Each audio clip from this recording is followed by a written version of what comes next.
다윗의 인도자를 따라 부르는 노래.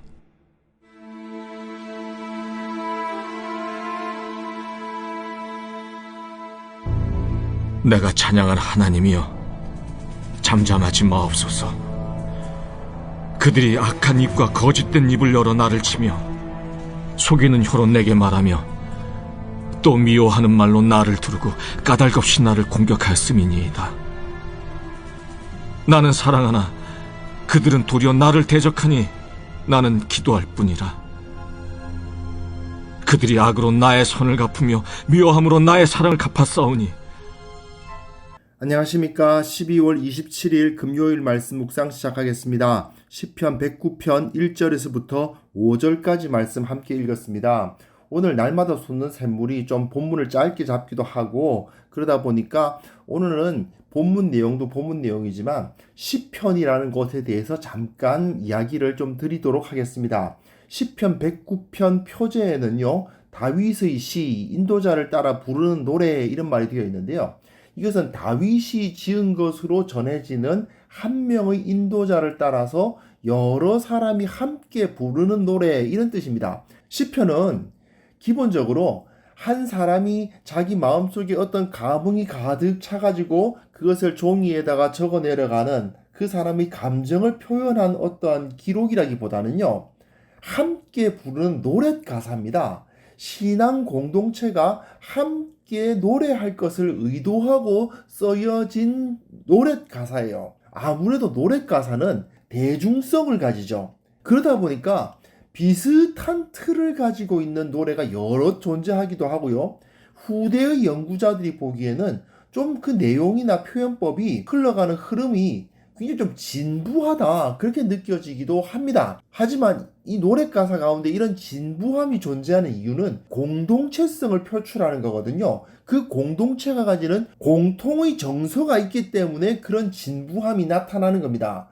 이런 것의 대표적인 예가 뭐냐 하면요, 현대의 대중문화죠. 대중가요 한번 살펴보십시오. 나름대로 독창적인 곡을 쓴다고는 하겠지만 그러나 가만히 보면 비슷비슷하다는 느낌이 들죠. 그런데 그 비슷비슷한 느낌을 가지는 노래들을 사람들은 함께 부르면서 그 안에서 유대감을 갖지 않습니까?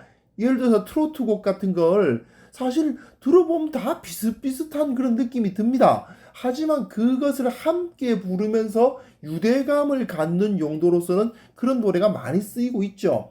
또 텔레비전에서 나오는 드라마 같은 경우도 마찬가지입니다.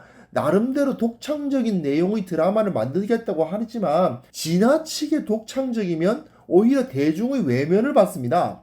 결국은 틀은 비슷하고 흐름은 비슷한데 거기에서 조금씩 변형을 가져와 준다든지 아니면 그 배경을 완전히 새롭게 하지만 그 안에 있는 틀은 똑같다든지 뭐 이런 식으로 대중들에게 제시되어야 그것이 인기 있는 것이 되죠.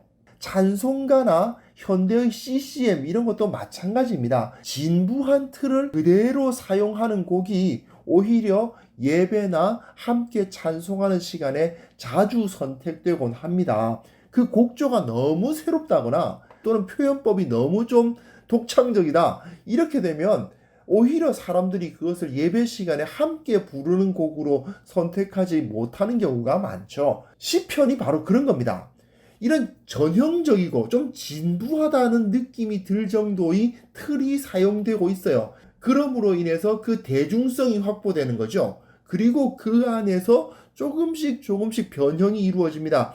이런 흐름으로 가게 되는데 이 앞부분이 굉장히 길어진다든지 또 뒷부분을 길게 쓴다든지 한 번 나올 것을 두 번 나오게 한다든지 그런 식으로 조금씩 변형을 줌으로써 사람들이 함께 노래할 수 있도록 하는 것이 바로 시편이에요. 근데 시편 109편은 전형적인 개인 탄식시입니다. 시편에서 개인 탄식시라고 분류되는 것들을 보면요, 그 틀이 비슷한데 어떠냐 하면 맨 처음에 언제나 하나님이여 또는 여호와여 이렇게 짤막하게 하나님의 이름으로 시작해요. 다른 단어로 시작하지 않고 하나님 또는 여호와 이 단어로 시작합니다.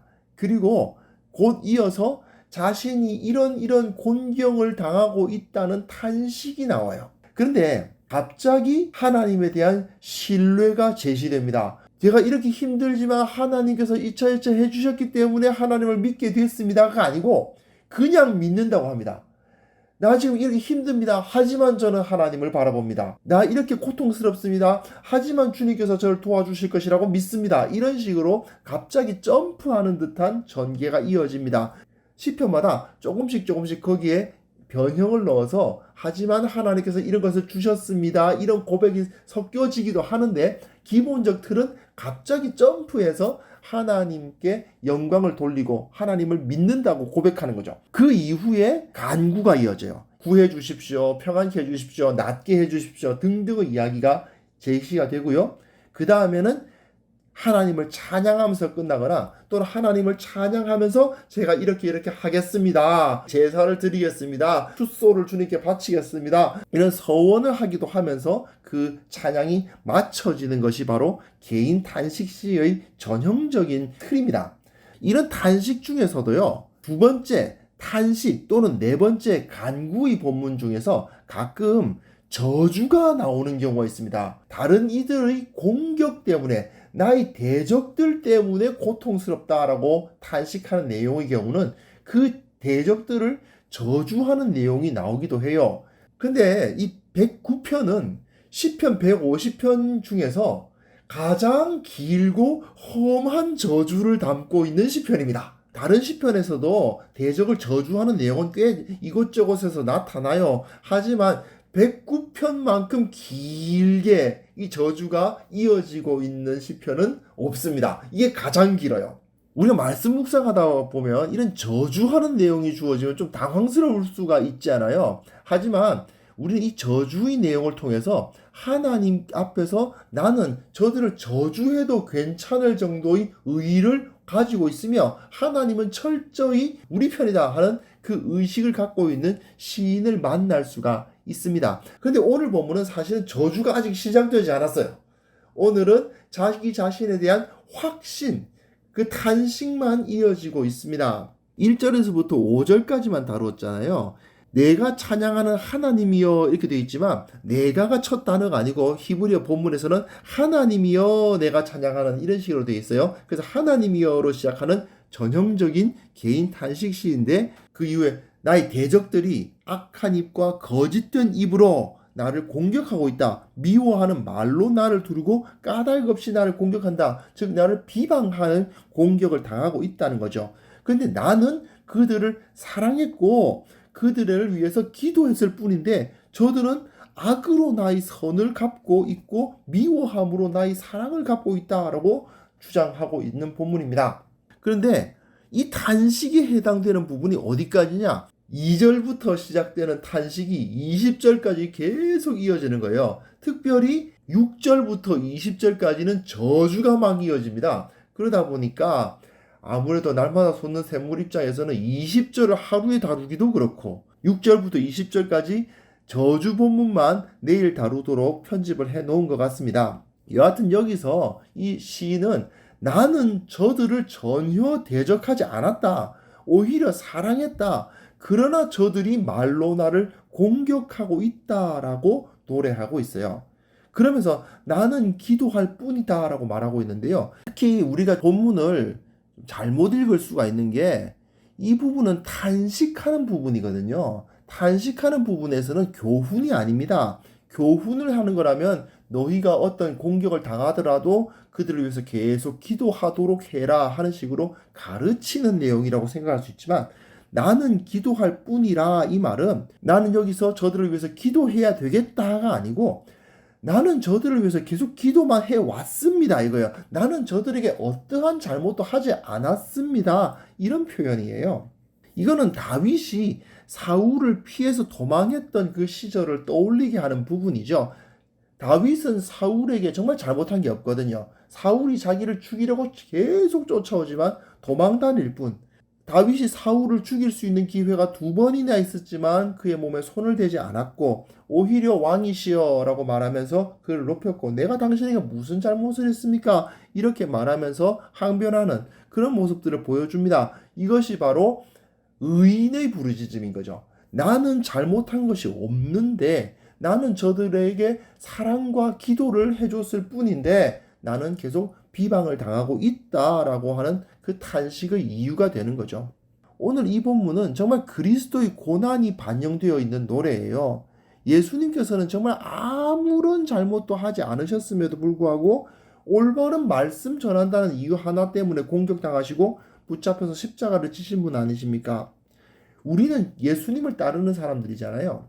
우리가 주님을 따르면서 살아가다 보면 이처럼 내게는 아무런 잘못이 없음에도 불구하고 오해를 당하고 비난을 당하는 경우가 있을 수 있는 거죠. 믿음 때문에 비난당하는 경우가 있을 수가 있습니다. 하지만 그 가운데 중요한 것은 내가 그 가운데서 의로움을 잃지 않아야 된다는 것이라고 생각합니다. 신앙 때문에 공격을 받는 것은 정말 억울한 거죠. 나는 저들을 위해서 오히려 기도했고 나는 저들이 잘 되기를 바랐는데 저들이 나를 비방한다. 굉장히 억울하지 않습니까? 하지만 그것까지도 하나님 앞에 나아가서 당당하게 하나님, 저는 저들을 위해서 기도하였고 저들을 사랑하였습니다. 그러나 저들은 저를 비방하고 공격하고 있습니다라고 당당하게, 그게 절대로 거짓이 아니라고 말할 수 있을 정도의 의로움, 그것을 우리가 우리 안에서 발견할 수 있어야 한다고 생각합니다. 그랬을 때 하나님 앞에서 이런 기도를 할 수 있는 자격이 생기는 거죠. 사실 우리가 살아가고 있는 현실 가운데에서 교회가 소수의 잘못 때문에 대부분의 사람들이 비난을 당하는 경우도 있고, 저들은 우리들보다 더 큰 죄를 짓고 있음에도 불구하고 똥 묻은 개가 겨 묻은 개 나무를 한다는 식으로 교회를 비방하는 경우가 많이 있죠. 그때마다 우리는 이런 기도를 할 수 있는 사람이 되기 위해서 노력해야 된다고 생각합니다. 나는 끝까지 저들을 사랑했고 끝까지 저들을 배려하였음에도 불구하고 저들은 나를 비방한다라고 말할 수 있는 그런 의로움을 우리가 갖출 수 있는 귀한 성도들 다 될 수 있기를 바랍니다. 하나님 아버지, 세상을 살아가면서 참으로 예수 그리스도 우리 주님을 알지 못하는 자들이, 하나님의 영광을 알지 못하는 자들이 주님을 비방하고 교회를 비방하는 것을 경험합니다. 주님께서 불쌍히 여겨주시고 우리를 붙들어 주시고 그 가운데서라도 당당히 살아갈 수 있도록 이끌어 주시며, 또한 저들은 우리의 사랑과 우리의 기도에도 불구하고 우리를 공격한다라고 말할 수 있는 그런 의로움도 우리가 확보할 수 있도록 우리 삶 전체를 주님께서 지켜 보호하여 주시옵소서. 주님의 그 모습이 우리의 삶 가운데 나타남으로써 결국은 주님처럼 세상을 이기는 참된 믿음의 사람들 될 수 있도록 주님께서 우리와 함께하여 주옵소서. 예수님의 이름으로 기도합니다. 아멘.